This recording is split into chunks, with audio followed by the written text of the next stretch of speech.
Nakabili na umano ng 500 pisong halaga ng shabu sa target na tulak sa Barangay Payatas, Quezon City kaninang madaling araw ang isang pusher buyer. Kaya agad na sumalakay ang mga backup na pulis.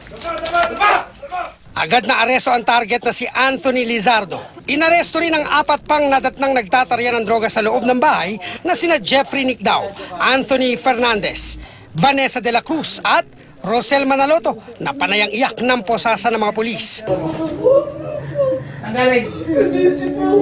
Sa kama ni Lizardo, nadatna ng mga shabu paraphernalia at mga maliliit na plastik ng hinihinalang shabu na pambenta raw nito.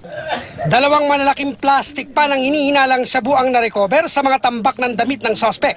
Sa kabuuan, halos 40 grams ng hinihinalang shabu na may street value ng mahigit 250,000 pesos ang narecover kay Lizardo at mga umano'y parokyano niya. Barkada lang po.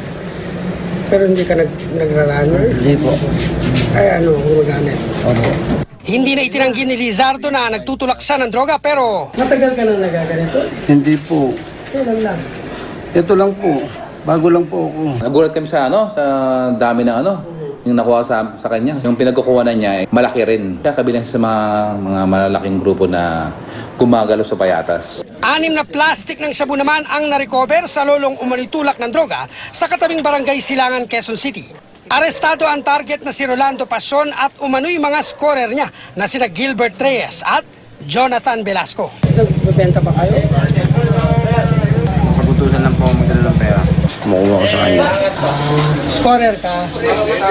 Bago ito ay narecover naman sa isa pang buy-bust operation sa barangay Old Balara ang 7 plastic ng hinihinalang shabu.